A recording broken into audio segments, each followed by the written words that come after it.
السلام عليكم ورحمة الله وبركاته. الحمد لله رب العالمين، والصلاة والسلام على أشرف الأنبياء والمرسلين وعلى آله وأصحابه أجمعين ومن تبعهم بإحسان إلى يوم الدين. أما بعد، فأعوذ بالله من الشيطان الرجيم. بسم الله الرحمن الرحيم. قال الله جل سبحانه وتعالى في كلامه المجيد وفرقانه الحميد. أعوذ بالله من الشيطان الرجيم. بسم الله الرحمن الرحيم.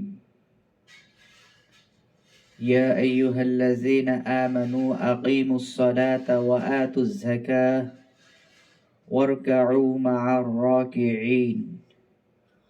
قال النبي صلى الله عليه وسلم في الحديث النبوية الشريف عن أبي هريرة رضي الله تعالى عنه قال قال رسول الله صلى الله عليه وسلم: بني الإسلام على خمس: شهادة أن لا إله إلا الله وأن محمدا عبده ورسوله وإقام الصلاة وإيتاء الزكاة والحج وصوم رمضان.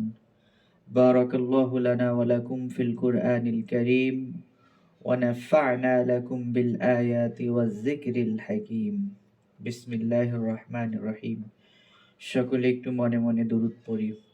আল্লাহুম্মা সাল্লি আলা সাইয়্যিদিনা মুহাম্মদ ওয়া আলা আলিহি ওয়া আসহাবিহি ওয়া বারিক ওয়া সাল্লিম। আমরা আল্লাহ তাআলার দরবারে লাখো কোটি শুকরিয়া ও কৃতজ্ঞতা জ্ঞাপন করছি। হৃদয়ের অন্তঃস্থল থেকে মাহে রমাদানের প্রায় 7টি রমাদান অতিবাহিত হয়ে গিয়েছে এবং একটি অত্যন্ত গুরুত্বপূর্ণ দিন রমাদান মাস, রহমতের দশক, জুমার দিনে আমরা ইফতারের আগ মুহূর্তে সমবেত হয়েছি। এজন্য আল্লাহ তাআলার কাছে অসংখ্য কৃতজ্ঞতা, শুকরিয়া, সালাতু সালাম। রব্বানা লাকাল হামদ হামদান কাসীরান তাইয়িবান মুবারাকান ফীহি। সুধী মণ্ডলী, আজকে আমাদের আলোচনার বিষয় যাকাত কি ও কেন।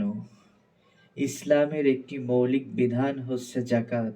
এই যাকাত যদি আদায় করা না হয় তাহলে সেই মানব জাতির জন্য, সেই মুসলিম মিল্লাতের জন্য আল্লাহ তাআলা কি কি ধরনের শাস্তির বিধান রেখেছেন সেই বিষয়ে আলোচনা হবে ইনশাআল্লাহ। পাশাপাশি আমরা যাকাতের যে খাতগুলো রয়েছে এবং আমাদের সমাজের প্রচলিত যাকাত বনাম আল্লাহ রব্বুল আলামিনের যাকাত, এই বিধানটি নাজিল করার উদ্দেশ্য নিয়ে আজকে আমাদের আলোচনা হবে ইনশাআল্লাহ। তো চলুন শুরু করা যাক। ইসলাম তার 5টি স্তম্ভ বা মৌলিক সীমারেখা নির্ধারণ করে দিয়েছে। সেই 5টি স্তম্ভের মধ্যে সর্বপ্রথম হচ্ছে ঈমান, দ্বিতীয় স্তম্ভ হচ্ছে সালাত আদায় করা এবং সালাতের পরে ঈমান ও সালাত যখন একটি সমাজে কায়েম হয়ে যাবে তখন সেই সমাজ পরিচালনার জন্য যাকাত অবশ্যম্ভাবী একটি আমল। যাকাত শুধুমাত্র শরীয়তের একটি ইবাদতই নয় বা এটি ইসলামের একটি মৌলিক স্তম্ভই নয়, বরং একটি সমাজ পরিচালনা করার জন্য যে ফান্ড, যে তহবিল আসবে সেটার একটা মৌলিক ব্যবস্থাপনা। আল্লাহ রাব্বুল আলামিন এই কারণে কুরআনুল কারীমের মধ্যে ওয়া আকিমুস সালাতা ওয়া আতুজ যাকাহ, এই নামাজ এবং যাকাত এর কথা অসংখ্যবার বলেছেন। শুধু যদি আমি কোড করি ওয়া আকিমুস সালাতকে, তাহলে এটি কমপক্ষে 82 জায়গায় আল্লাহ রব্বুল আলামিন কুরআনুল কারীমের মধ্যে উল্লেখ করেছেন। সুতরাং এর মাধ্যমেই বোঝা যায় যে আসলে জাকাতের গুরুত্ব কতখানি। তো ইসলাম আমাদেরকে জাকাতের এই বিধানটি দিয়েছে বিশেষ একটি উদ্দেশ্যকে খেয়াল করে। কারণ হলো সমাজের মধ্যে ধনী ও গরিবের মাঝে যে ভেদাভেদ রয়েছে, ইসলাম চায় সবসময় এই ভেদাভেদের দেওয়ালগুলোকে ভেঙে মিশিয়ে দিতে। আর এটার অন্যতম ২টি উপায় হচ্ছে, একটি হচ্ছে সালাত, কারণ সালাতের মাধ্যমে এক কাতারে সমাজের উঁচু নিচু মানুষ যেভাবে একত্রিত হয়, তাদের মাঝের ডিভাইডেশন গুলো যেভাবে ভেঙে চুরে চুরমার হয়ে যায়, ঠিক জাকাত হচ্ছে এরকম একটি বিধান যে একজন মানুষ সমাজের পাঁচতলার মালিক, পাঁচতলায় বসবাস করে, আর একজন মানুষ যে গাছতলায় বসবাস করে সেও যেন তুলনামূলকভাবে একটু শান্তিতে বসবাস করতে পারে, সেরকম একটা লাইফ স্টাইল পরিচালনা যেন করতে পারে, তার একটা দিক নির্দেশনার মাধ্যম হচ্ছে এই জাকাত। এই জাকাত সমাজে ধনী ও গরিবের মাঝে যে বৈষম্য রয়েছে, এই বৈষম্যটাকে দূর করে দেয়। আমাদের পুঁজিবাদী সমাজ ব্যবস্থার কনসেপ্ট হচ্ছে, যিনি বড়লোক, যার কাছে অর্থ সম্পদ বেশি, তিনি আরো বড় হতে থাকবেন। তিনি তার পুঁজিগুলো খাটিয়ে বড় থেকে আরো বড় সমাজের উঁচু স্তরে উঠবেন। আর যিনি গরিব লোক, তাকে শুধু শোষণ করেই যাওয়া হবে। তার কাছ থেকে বিভিন্নভাবে ট্যাক্স, খাজনা ইত্যাদি ইত্যাদি জুলুম নিপীড়ন করে, চাঁদাবাজি করে তার কাছ থেকে আরো নিতে থাকবে, এবং নিতে নিতে যে লোকটা একেবারে ফকির, তাকে আরো বেশি নিঃশেষ করে দেওয়া হয়। তো ইসলাম এই কনসেপ্টটাকে ভেঙে চুরমার করে দিয়েছে, আমাদের সামনে এই জাকাতের কনসেপ্টটাকে সামনে নিয়ে আসে। তো আমরা যদি আল্লাহ রব্বুল আলামিনের এই বিধানটা ভালো করে বুঝতে পারি যে জাকাতটা কেন আল্লাহ তাআলা আমাদের জন্য দিয়েছেন, এবং জাকাতের উপকারিতাটা কি, জাকাতটা কিভাবে আদায় করতে হবে, তাহলে আশা করা যায় এই সমাজের মধ্যে যে সকল অবিচার, অন্যায়, জুলুম, নির্যাতন রয়েছে, এর কিছুটা হলেও মানুষের মানবতার হাহাকার থেকে মানুষের দুঃখ কষ্ট লাঘব হবে ইনশাআল্লাহ। এজন্য আল্লাহ রাব্বুল আলামিন বারবার করে বলেছেন, ওয়া আকিমুস সালাত, তোমরা সালাত আদায় করো, সালাত কায়েম করো, ওয়া আতুজ যাকাত, এবং যাকাত আদায় করো, ওয়ারকাউ মা'আর রাকিঈন, এবং যারা ঈমানদার, যারা একসাথে রুকু করে, তোমরা তাদের সাথে একত্রিত হও। সুবহানাল্লাহ। এরপরে আল্লাহ রাব্বুল আলামিন আরো বলতেছেন, ইন্নামাস সাদাকাতু লিল ফুকারা, এই যে যাকাত, এই যে অর্থ ব্যবস্থা, এটা কাদেরকে দিতে হবে সেটার একটা বর্ণনা আল্লাহ তাআলা দিচ্ছেন, যে এটা দিতে হবে যারা গরিব, যারা মিসকিন, যারা অসহায়, ওয়াল মাসাকিন ওয়াল আমিলিনা আলাইহা ওয়াল মুওয়াল্লাফাতি কুলুবুহুম ওয়া ফির রিকাব ওয়াল গানিমিন ওয়া ফি সাবিলিল্লাহি ওয়া ইবনিস সাবিল। আল্লাহু আকবার। আল্লাহ কত চমৎকার কথা বলেছেন, মানব জাতির জীবন বিধানটাকে আল্লাহ কত সুন্দর করে সাজিয়ে দিয়েছেন। আল্লাহু আকবার। তো এই জাকাত এমন একটা সিস্টেম যে এটা আমরা যারা বড়লোক আছি, আল্লাহ তাআলা আমাদের যাদেরকে জাকাত দেওয়ার সামর্থ্য দিয়েছে, আমরা যদি জাকাত আদায় করি, আমরা কখনো গরিব হব না। বরং এটি হাদিসের মধ্যে আসছে, এটি সম্পদের একটি ময়লা, সম্পদকে পরিশুদ্ধ করে এই জাকাত। আমরা যদি জাকাত আদায় করি তাহলে আমাদের সম্পদ কমবে না, বরং এই জাকাত আদায় করার জন্য আমাদের সম্পদের পরিমাণ বাড়বে। কিভাবে বাড়বে আসেন সেটা দেখি। ইসলামের অর্থনৈতিক ন্যায় বিচার ও সমাজ কল্যাণের প্রতীক। মনে করেন আপনারা যদি ঠিকঠাকভাবে জাকাত দেই, আমরা যারা আমাদেরকে আল্লাহ তাআলা সম্পদের অধিকারী করেছে, আমরা যদি সমাজের সেই সব মানুষদেরকে জাকাত দেই যারা দিন এনে দিন খায়, যাদের উপার্জনের কোনো ব্যবস্থা নেই, এরকম লোকদেরকে যদি জাকাত দেই, তাহলে তারা হয়তোবা বড় রকমের কোনো অন্যায় কাজের মধ্যে নিয়োজিত হবে না। একটা কথার কথা আমি উদাহরণ দিচ্ছি। হতে পারে এরকম যে মানুষের অভাব হতে হতে হতে হতে এমন একটা পর্যায়ে চলে যায়, যখন পেটে খাবার থাকে না, দেয়ালে পিঠ থেকে যায়, তখন সে আর চিন্তা করে না, জীবনের পরোয়া করে না, তখন সে আরেকজনের উপরে হাত তুলে দেয়। তো এটা আমাদের জন্য আমাদের সম্পদের একটা গ্যারান্টি, আমাদের সম্পদের একটা সেফটি। যদি সমাজের মধ্যে এই দরিদ্র লোকগুলো না থাকে, যে তাদের আর কোনো উপায় নেই, তাদের চিকিৎসা করার মতো কোনো উপায় নেই, তাদের খাবারের মতো কোনো ব্যবস্থা নেই, এরকম যদি কেউ না থাকে, তখন দেখা যাচ্ছে যে আমাদের সম্পদের উপরে বরকা হবে। আমাদের সম্পদ আর ছিনতাই হবে না, আমাদের সম্পদের ভিতরে আর ডাকাতি হবে না, সমাজের মধ্যে রাহাজানি হবে না, খুন হবে না এই সম্পদের জন্য।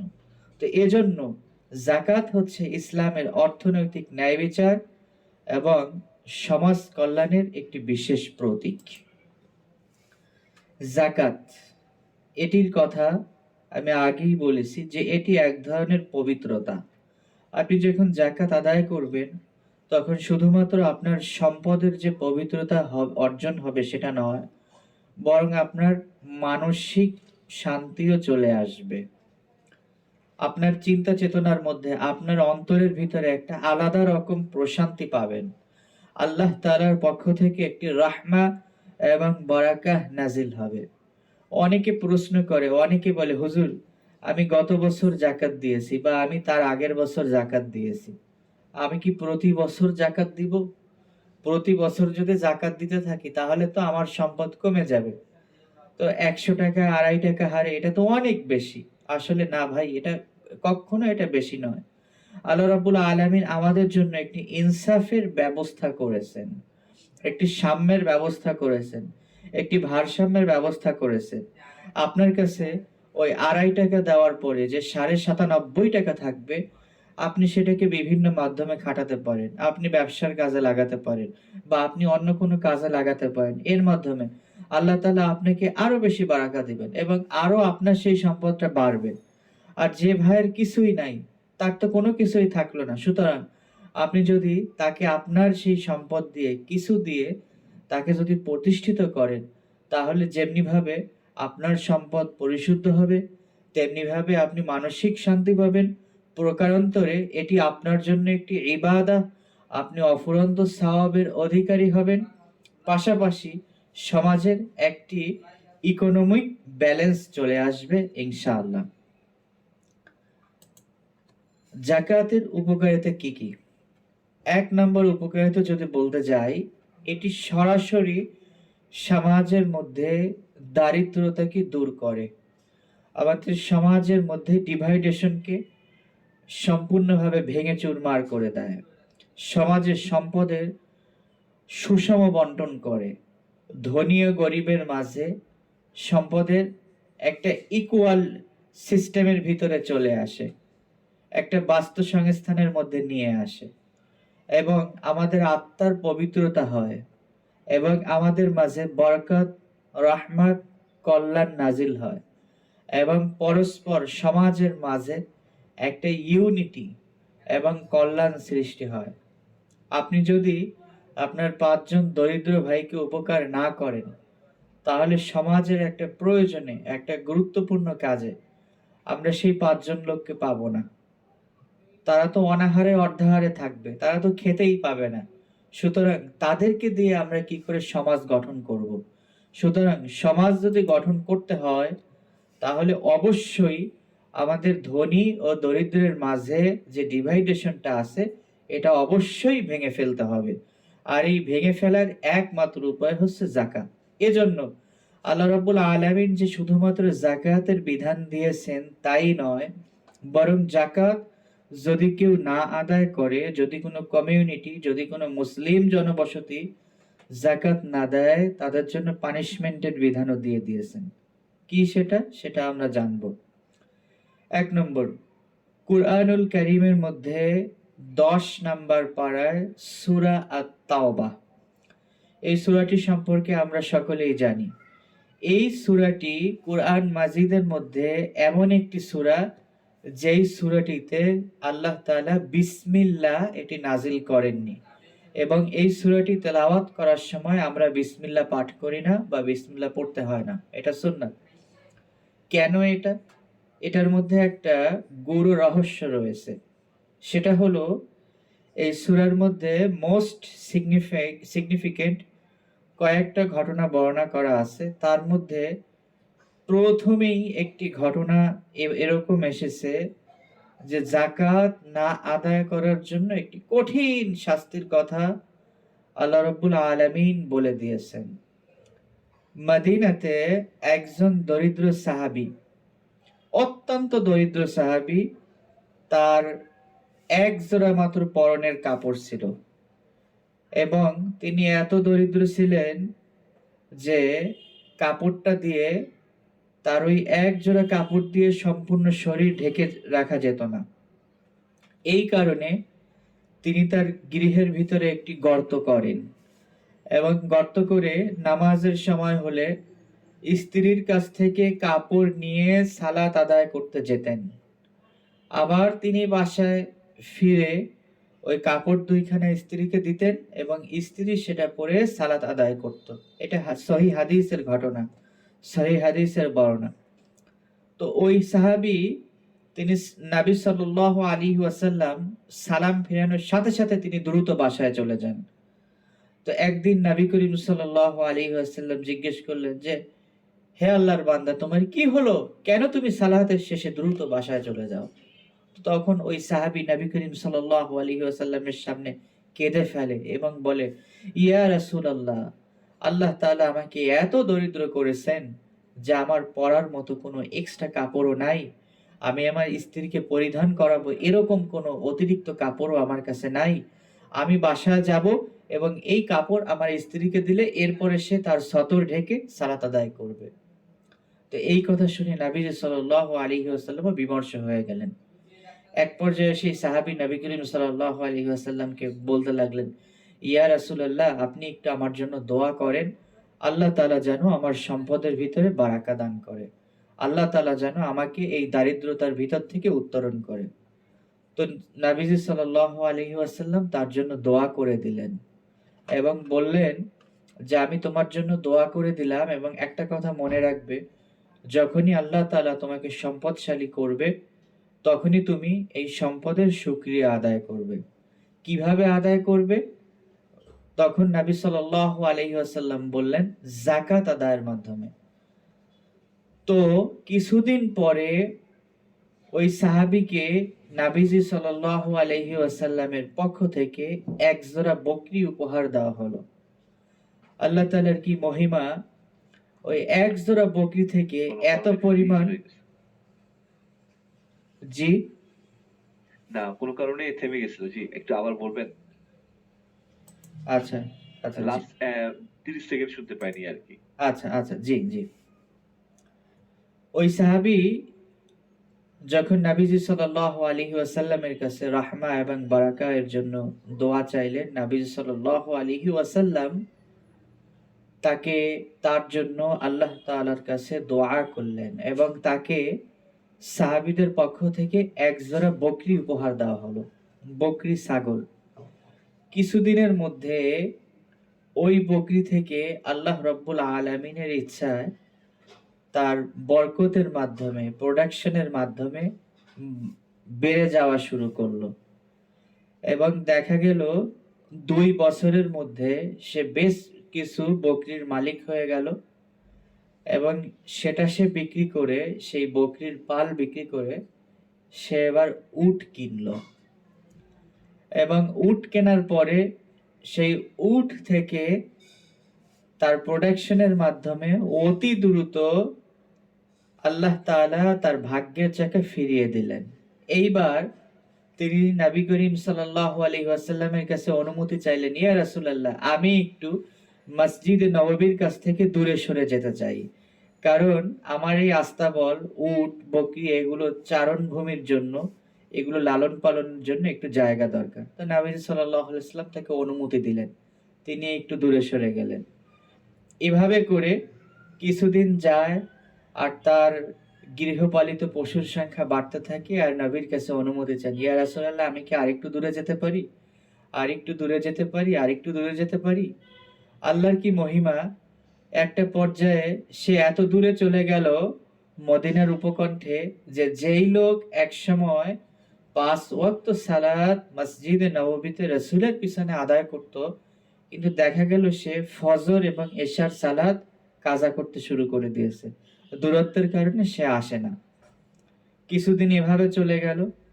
আরো কিছুদিন পরে দেখা গেল যে কোনোদিন ওয়াক্তিয়া নামাজে আসে, কোনোদিন আসে না।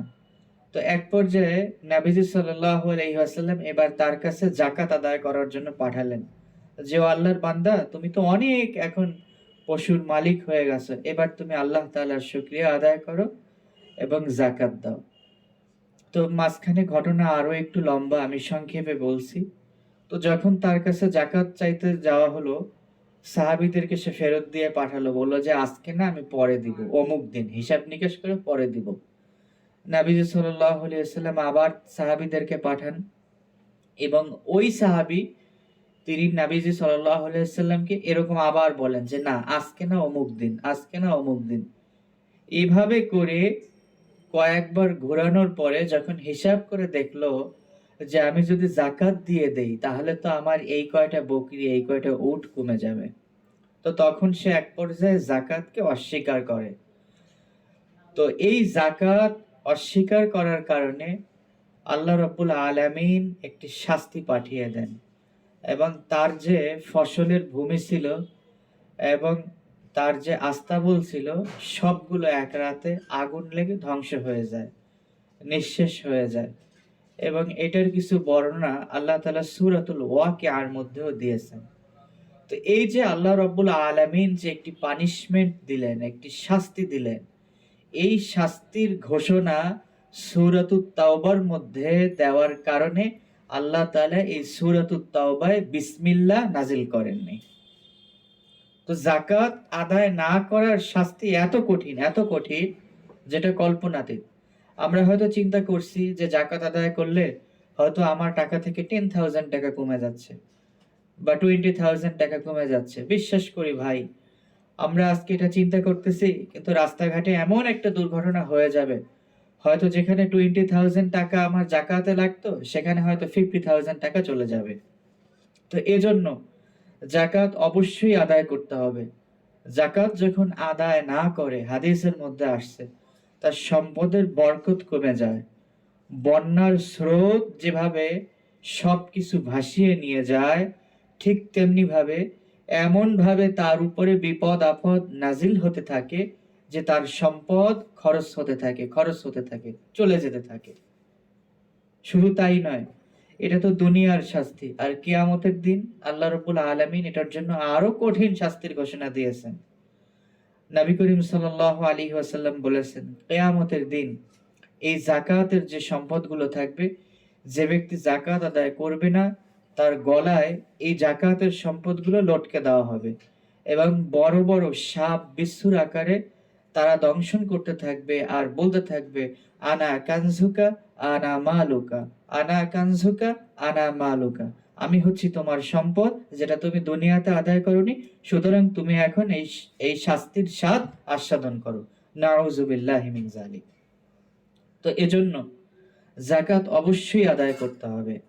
আমি হয়তো ভাবতেছি যে অল্প কিছু টাকা যাকাত আদায় না করে হয়তোবা আমার মঙ্গল হবে, কিন্তু না, এই যাকাত যদি আমি আদায় না করি তাহলে আমার মধ্যে এমন ধরনের অশান্তি চলে আসবে, শারীরিক মানসিক। আল্লাহু আলাম। আল্লাহ তাআলা আমাদেরকে এ থেকে রক্ষা করুন, আমিন।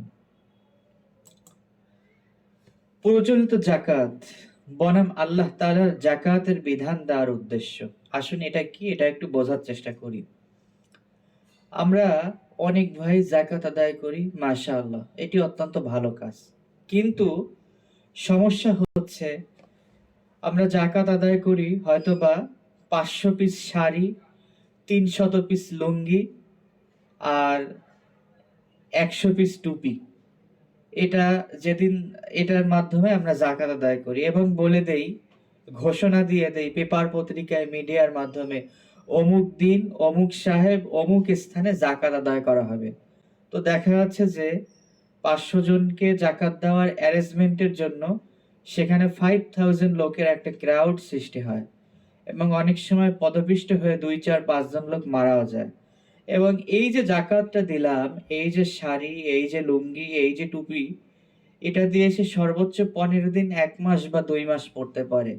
এমনকি দোকানে প্রচলন হয়ে গিয়েছে যে এটা জাকাতের শাড়ি, এটা জাকাতের লুঙ্গি, লা হাওলা ওয়ালা কুওয়াতা ইল্লা বিল্লাহ।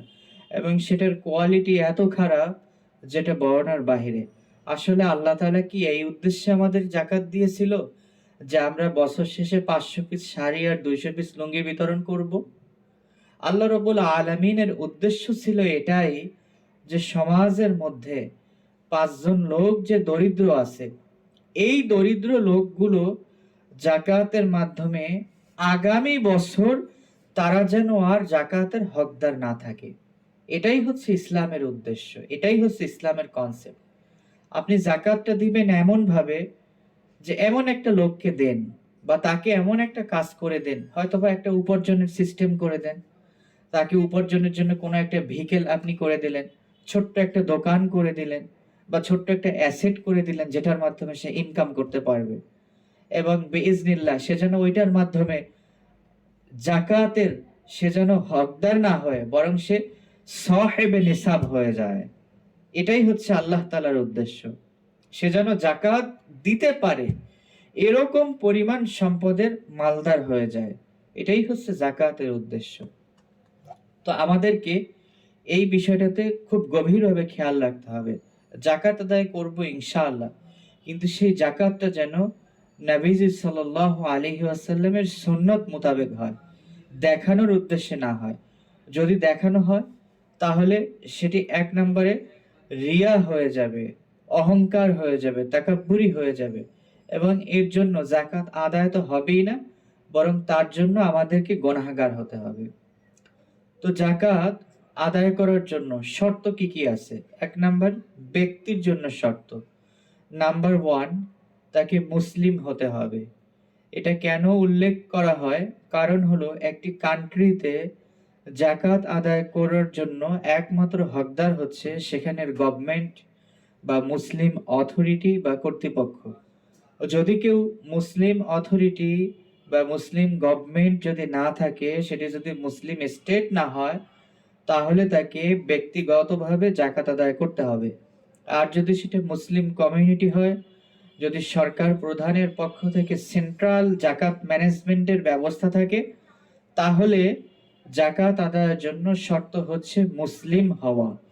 নন মুসলিমের কাছ থেকে জাকাত আদায় করা বৈধ নয় এবং তাদের জন্য জাকাত দেওয়াও শর্ত নয়। নাম্বার 2, তাকে স্বাধীন হতে হবে। সে যদি জেলের মধ্যে আটকা হয়, সে যদি পরাধীন হয়, আবদ্ধ থাকে কিংবা কারো দাসদাসী হয়, তাহলে তার জন্য জাকাত আদায় করা শর্ত নয়। নাম্বার 3, তাকে বালেগ হতে হবে, অর্থাৎ নাবালেগের উপরে জাকাত আদায় করা ফরজ নয়। এখানে একটা বিষয় আমাদেরকে খেয়াল রাখতে হবে, একটি হচ্ছে বালেগ হওয়া, আর একটি হচ্ছে নগদ টাকার মালিক না হওয়া। ভালো করে বিষয়টা বুঝতে হবে। এরকম অনেকে আছে আমাদের মধ্যে, আমাদের সন্তান যারা বালেগ, তারা জাকাত আদায় করার মতো যোগ্য, তাদের নিসাব পরিমাণ সম্পদের মাল আছে, কিন্তু তাদের কাছে জাকাত আদায় করার মতো নগদ অর্থ নেই, কিন্তু স্বর্ণ আছে, রূপা আছে, অথবা তারা অন্য অন্য কোনো অ্যাসেট আছে। তাহলে তারা কি করবে? এক্ষেত্রে তাদেরকে তারা তাদের অভিভাবকের কাছ থেকে টাকা ধার করে হোক, কর্জে হাসানা নিয়ে হোক, বা তাদের অভিভাবক তাদেরকে কিছু টাকা দিয়ে হোক, জাকাত আদায় করতে হবে। যদিও তাদের কাছে সরাসরি মানি না থাকে, তারপরেও তাদেরকে জাকাত আদায় করতে হবে। এক্ষেত্রে শর্ত হচ্ছে প্রাপ্তবয়স্ক হওয়া। তার কাছে টাকা আছে বা না আছে এটা শর্ত না। যদি সে বালেগ হয়ে যায়, তাহলে ছেলে হোক মেয়ে হোক, তাকে অবশ্যই জাকাত আদায় করতে হবে। এবং সেই জাকাত তাকে ব্যক্তিগতভাবেই আদায় করতে হবে। আপনি প্যারেন্টস হিসেবে যে তার জাকাত আদায় করে দিবেন সেটা হবে না, শরীয়ত সেটা বলেনি, বরং তাকে নিজেকেই আদায় করতে হবে। নাম্বার টু, সম্পদের জন্য কি কন্ডিশন আছে? নিসাব, শরীয়তে নিসাব বলা হয় 7.5 তোলা স্বর্ণ অথবা 52.5 তোলা পরিমাণ রূপা। এটা যদি সরাসরি আপনার কাছে থাকে, অথবা এই পরিমাণ টাকা, অথবা এই মূল্যের অ্যাসেট, সেটা ফ্ল্যাট হতে পারে, সেটা জায়গা জমি হতে পারে, অথবা বিজনেসের জন্য অন্য কোনো পণ্য সামগ্রী হতে পারে। এটা যদি আপনার কাছে ন্যূনতম 1 বছর পরিমাণ থাকে, চাঁদের বছরের হিসাবে 1 বছর পরিমাণ যদি আপনার কাছে থাকে, তাহলে অবশ্যই আপনাকে যাকাত আদায় করতে হবে। এখানে আরো একটি মাসআলা আমি উল্লেখ করি, সেটি হচ্ছে ফিতরা। ফিতরা আসলে বলা হয় যে নিসাব পরিমাণ সম্পদ হলে ফিতরা আদায় করতে হয়। বিষয়টা এমন নয়। বিষয়টা হলো, মোটামুটি যিনি স্বাবলম্বী হতে পারে, তার কাছে নিসাব পরিমাণ সম্পদ নেই, 7.5 তোলা স্বর্ণ বা 52.5 তোলা রূপা পরিমাণ অ্যাসেট নেই, সবাইকে এই ফিতরা আদায় করতে হবে, যেটি রমাদান মাসের শেষে ঈদের নামাজের আগেই আদায় করতে হয়। এবং এর সাথে নিসাবের সাথে আরো একটি বিষয় সম্পর্কিত, সেটি হচ্ছে কুরবানি। জিলহজ মাসের 10 তারিখ, অর্থাৎ আমাদের সেকেন্ড যে ঈদ আসবে, কুরবানির ঈদ, সেই সময় আমাদেরকে কুরবানি আদায় করতে হবে। তার জন্য 1 বছর পরিমাণ সম্পদ এটা অতিক্রম করতে হবে না, বরং আপনার কাছে এই অ্যাসেট যদি একদিনের জন্যও থাকে, ইভেন আপনার কাছে যদি কুরবানির দিন সকাল বেলাও, ইয়ামুন নাহারের সকাল বেলাও আপনার হাতে যদি এই পরিমাণ অ্যাসেট চলে আসে, তাহলে আপনার জন্য কুরবানি করা ওয়াজিব। তো এক্ষেত্রে আমাদের এই বিষয়টা ক্লিয়ার হতে হবে, জাকাতের জন্য শরীয়তের শর্ত হচ্ছে কমপক্ষে 1 বছর অতিক্রান্ত হওয়া, 1 বছর পরিমাণ আমাদের কাছে সম্পদ থাকতে হবে। আর কুরবানির জন্য সম্পদের কোনো স্থিতি দরকার নেই, বরং আপনার হাতে যদি সম্পদ আসে, তৎক্ষণাৎ আপনার উপরে কুরবানি ওয়াজিব হয়ে যাবে। আচ্ছা, এরপরে জাকাতযোগ্য সম্পদের ধরন। কি কি বিষয়ের উপরে জাকাত হতে পারে? নাম্বার 1, স্বর্ণ এবং রূপা। এটি হচ্ছে ইসলামের মৌলিক মানদণ্ড জাকাত আদায় করার জন্য। এটার উপরে বেস করে নগদ যে অর্থ থাকবে, সম্পদ থাকবে, ব্যাংকে জমানো মুদ্রা থাকবে, এই সবগুলোর উপরে জাকাত আদায় করতে হয়। হতে পারে আপনার কাছে 7.5 তোলা পরিমাণ স্বর্ণ কিংবা 52.5 তোলা পরিমাণ রৌপ্য নেই, কিন্তু আপনার কাছে ব্যাংক ব্যালেন্স যেটা আছে সেটা ওই 7.5 তোলা স্বর্ণকে রিস্ক করতেছে, অথবা 52.5 তোলা রূপাকে রিস্ক করতেছে, তাহলে অবশ্যই আপনার উপরে জাকাত ওয়াজিব হয়ে যাবে। অনেকে মনে করেন আমার কাছে তো গোল্ড নেই, তাহলে কি আমার উপরে জাকাত ওয়াজিব? হ্যাঁ, আপনার কাছে যদি গোল্ড নাও থেকে থাকে, তারপরেও আপনার উপরে জাকাত ওয়াজিব। ব্যবসায়িক অ্যাসেট, যে কোনো ধরনের ব্যবসায়িক পণ্য হতে পারে, চাল ডাল মুদিখানার পণ্য, অথবা রড সিমেন্ট বালি এ ধরনের অ্যাসেট, অথবা বিভিন্ন রকম অ্যাসেট হতে পারে, যে কোনো ধরনের বিজনেস প্রোডাক্ট যদি আপনার কাছে থেকে থাকে এবং সেটা যদি নিসাবকে রিস্ক করে, তাহলে অবশ্যই তার উপরে জাকাত আসবে। কৃষিজাত পণ্য, আমরা আসলে এটা অনেকেই জানি না যে আমাদের ফসল যেটা উৎপন্ন হয় সেটার উপরে জাকাত হয় কিনা, এটা আমরা আসলে জানি না। তো কৃষিজাত পণ্যের উপরে এবং গবাদি পশুর উপরেও আমাদেরকে জাকাত আদায় করতে হবে ইনশাআল্লাহ। তো আমাদের ইফতারের টাইম চলে এসেছে, তো এজন্য আমি আজকে আর বেশি লম্বা করব না।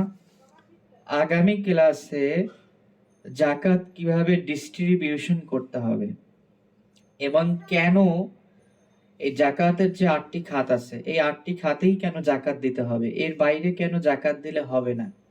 এই বিষয়ের উপরে আলোচনা থাকবে ইনশাআল্লাহ। পাশাপাশি জাকাতের যে নিসাব আছে, অর্থাৎ আমাদের যে কত পার্সেন্ট আদায় করতে হবে, কত টাকা হলে বা ব্যাংকে কতটা অ্যাসেট হলে আমাদেরকে জাকাত আদায় করতে হবে, সেটা কাউন্ট করার সিস্টেম কি?